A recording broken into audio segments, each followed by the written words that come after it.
So Dante controller is at both campuses, and it basically is a patching system for Dante between devices, between any devices on the Dante network. It's down here on the icon has changed, and it looks different at both campuses for some reason. But it's called Dante controller. And these are installed at the live stream computers? Live stream computers. I think it's also on the audio computers. I'm not sure about this one, but the one at the cord is, and can be done there as well. So one thing that has happened, I think, with the live stream audio is I'm not getting a violin. Mm. So they need to communicate with the audio person to make sure they're getting violin. The audio person, yep, I'm getting it. Okay, is it being sent record send on Dante, which we have set all of it up. It should be. So it might be a chance it got unpatched. We have run into the issue where we just were getting nothing, and we had to go in Dante controller, unpatch it, repatch it. It like renegotiates the connection, and boom, it was there. So it just got stuck. Jesse's familiar with that, so you can ask him about that too. So the inputs on Ableton is where the Dante inputs are coming in. So if I hit Command comma, you'll see in Ableton audio input device and audio output device. This is all in the in the manual. Those now should both be set to Dante Virtual Sound Card. We're bringing audio in Dante. We're sending audio back out on Dante. Within Ableton, you have all the individual channels, like channel 24, channel 25, channel 14. So those are all Dante channels. So what Dante controller can do, I'll expand this for a better view, is the devices up here are transmitting Dante, and devices that are receiving Dante, and it's just a matrix. Is really all it is. So the Digico mixer, let's say transmitting audio, so it's getting the violin there, and it's sending it out on Dante. And the live stream audio needs the violin, so it has to bring it in on Dante. So I'm going to open the transmitter for Digico and the receiver for the Mac Mini St. Peter live stream. That's the one I want to open. I click that little plus. You're going to see all of the audio mixer's output channels, all of the Mac Mini St. Peter live stream input channels. Wow. And you can see here on my Dante Virtual Sound Card, I am in 48 by 48. You can change this, or 16 by 16, 32 by 32. So basically, you're just using the resources that you need. We need exactly 48 channels, and it worked perfectly. There's also 64 by 64. So we have a little bit more room, but we're using 48 by 48 because that's as many as we need. It saves resources. So when I open this up, I'm going to have 48 channels here. So sometimes this has been accidentally turned on. If I click stop, you should actually will see it disappear from Dante controller. So this answered my previous question. Yes, you can still talk on Dante controller without the Dante Virtual Sound Card turned on. But my live stream computer disappeared because I turned it off. This has been accidentally turned on in a different mode. So then it's like I had things patched in higher numbers, but it's not there anymore. Yeah. So we need to be in 48 by 48 mode to make sure that that's set right. And so that has happened at a couple locations. So making sure it's turned on to the right number of channels. Are both campuses 48 by 48? Live stream is. Both campuses, Ableton ClickTrack computers are 16 by 16 because that's all the channels we need. We don't need more than that there. Okay. And you can use whatever you want. You just, whatever's been set up for, you want it in that mode. Otherwise, you might have channels that were patched that are, it'll say, I don't know where these are. I can't do anything with them. So that's just something to make sure. If you start and stop it in the middle of having Ableton open, you're not gonna see anything. Audio Engine's gonna be off because it lost its input and output. So I gotta go back into my settings, see audio input device, no device. You took it away from me, what do I do? All right, I turn it back on, Dante Virtual Sound Card, Dante Virtual Sound Card. So All right, now it's happy. Everything lit back up. So I was saying like channel 19, channel 18, et cetera, et Mm-hmm. cetera. That is all here. If I open back up my receiver, we renamed all these things so that we could more easily remember what they are. So channel 14, acoustic guitar, there it is. On the Digico, we have it going out on Dante 6. So we set that in the record send. That's 6. I need to bring it on 14 here, so I patch that. That's how I patch those two together. Nice. So everything has been patched. If you look down here, these are the accompaniment tracks, which are coming from not the Digico, they're coming from the Ableton computer, which has a Dante virtual sound card, which is turned off right now. Right. That's why they're red. So they said, I remember where these should be patched, but I don't see the device right now. So it gives you this yellow exclamation mark. If I were to turn that on, it will automatically patch and turn it all on and engage it. It remembers it. Okay. Unless you change the number of channels or unless you rename the device at the device. You don't want to rename the device at the device because I think it remembers it by device name. So be careful of that too. Basically, don't touch it. And if you touch it, double check everything. So that's why when we turn that on, it'll patch all of those in here and we'll be set to go. Transmitters, yeah. So sometimes we have had little red circles with like a circle with a line through it and it's red. That means there's a problem. Okay. And Aero AV was helping me alleviate that problem, so we shouldn't have that problem anymore, but that basically means the two devices are trying to negotiate a connection and it's not working. And there were some settings in the AV switches that needed to be changed to allow those things to communicate properly. So everything should be set to go. If you see a yellow exclamation point, it means the device is not present. Turn that device on, it'll work. If I go to the SPL core, that's the QSC core in the back closet, Dante enabled. If I open that transmitter up, I will see the piano by the organ, and I will see the video, which is our Pro Presenter video.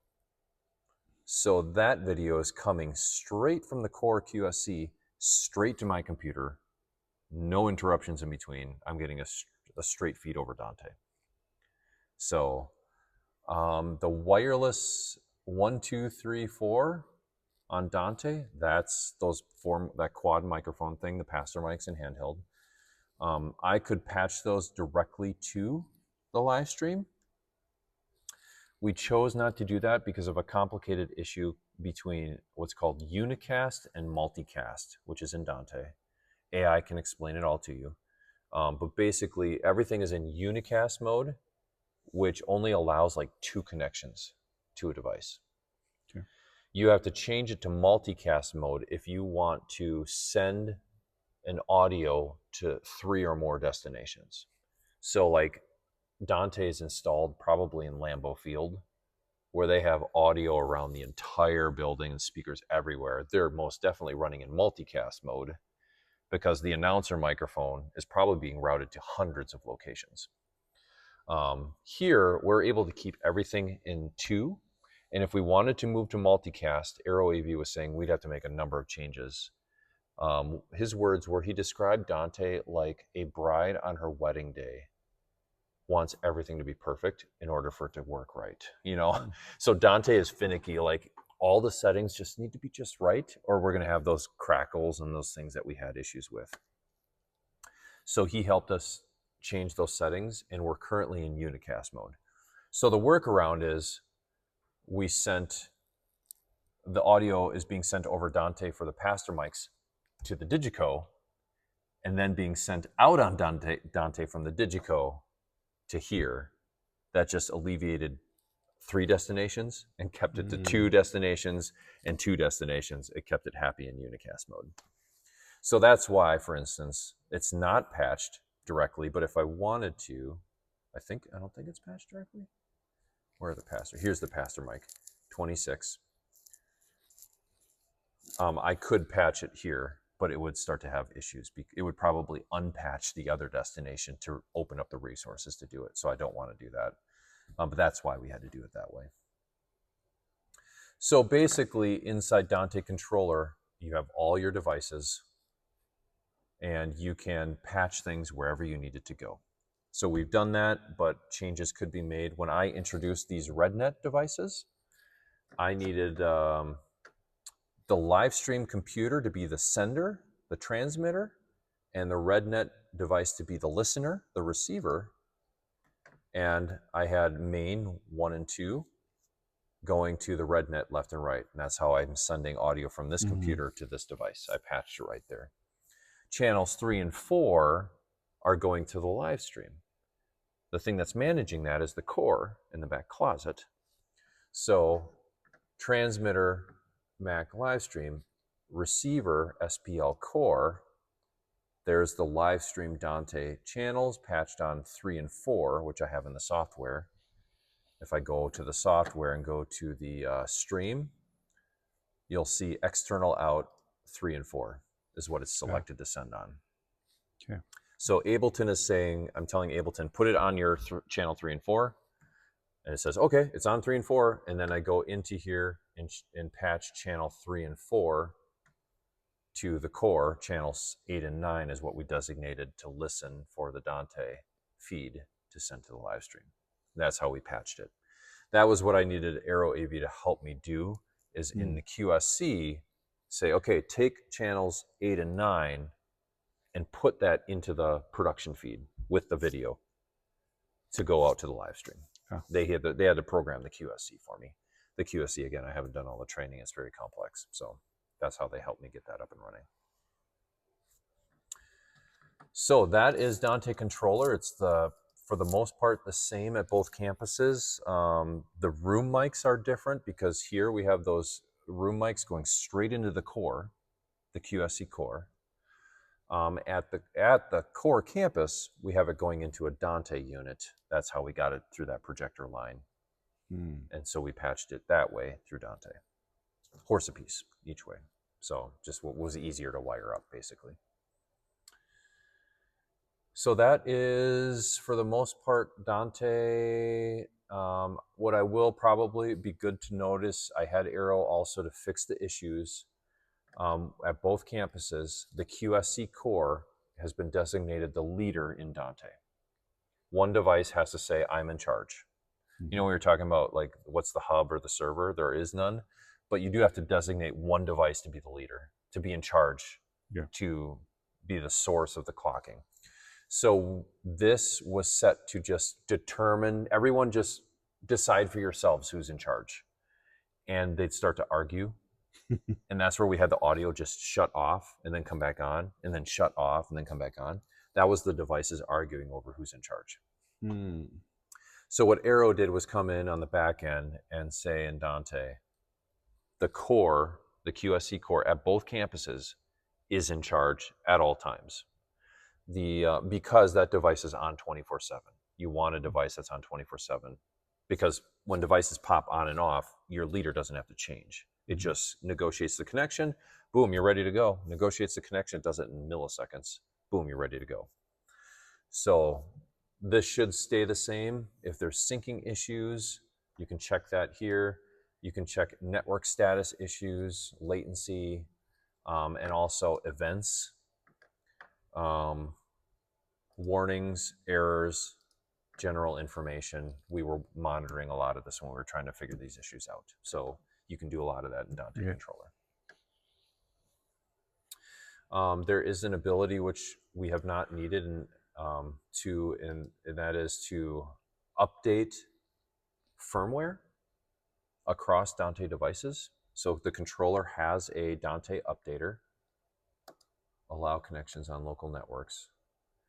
And it's showing here that the Digico, the Dante card, does have a Dante update available. General rule of thumb I've heard is don't update unless you have an issue. Oh, okay. If you, it's not like a Windows or a Mac update where you just install it. Because you're not going out to the internet. Yeah, and it's sometimes the AV industry says when these companies do updates, sometimes they break something else unknowingly. So their rule of thumb is don't update unless you're having issues, then do an update. There was something that I did do that with. I can't remember if it was the Aviom Dante unit or something. There was like a weird glitchy issue. And I'm like, so then I checked the firmware. I'm like, there is an update available.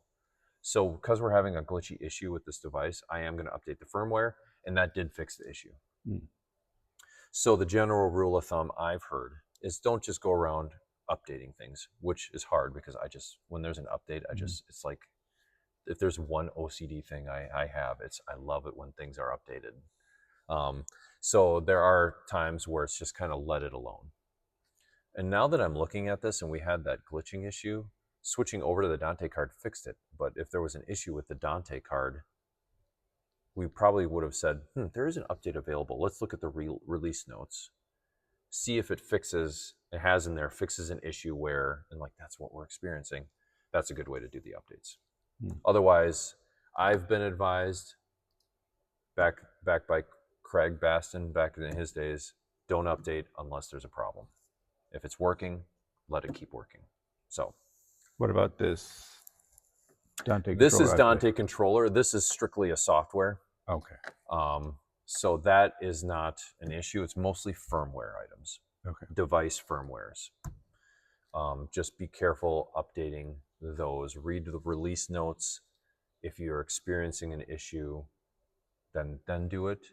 But if you're not, and it just says minor fixes, and it's been working fine, don't do it.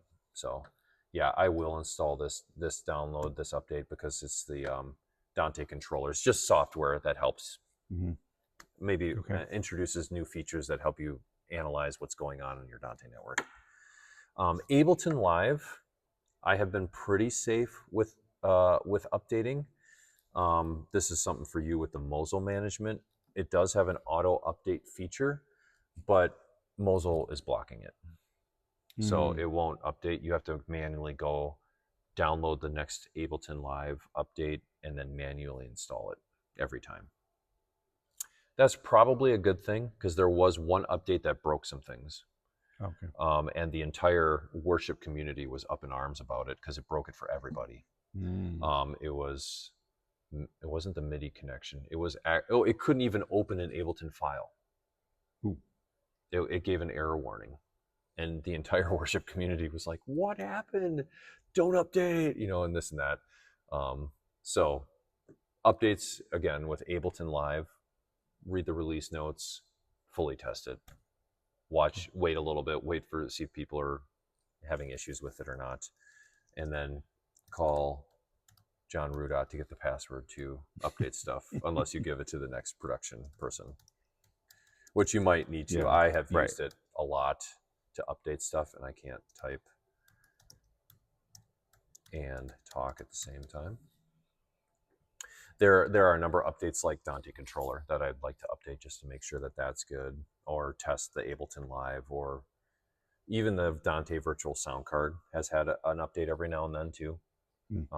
Things like that the production manager will definitely need to just keep their ear to the ground on updates.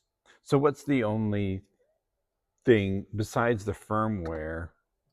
What's the only situation where you don't want to update, like the Ableton computer up front with the worship band? Yeah, Mac OS. Don't jump to a new version of Mac OS right away until, like, even Pro Presenter on this computer, you'll see them release an update that says fully compatible with Mac OS, whatever one it's on now. So rule of thumb, do not update Mac OS right away. Let it get to .1 or .2, because then the software people have probably caught up with it. Check Ableton Live for their release notes fully compatible with the next thing. Waves plugins, don't update. So that's where DMX's software stopped updating at the core, so that when I'm not, because they said does not guarantee to work with the next Mac, so that when I stopped updating until the new lighting software, like LightKey they're updating, they're active in it, they're making it fully compatible. Then LightKey, I think, is fully compatible. So then you could, if you switch to LightKey, you could update the Mac OS all the way.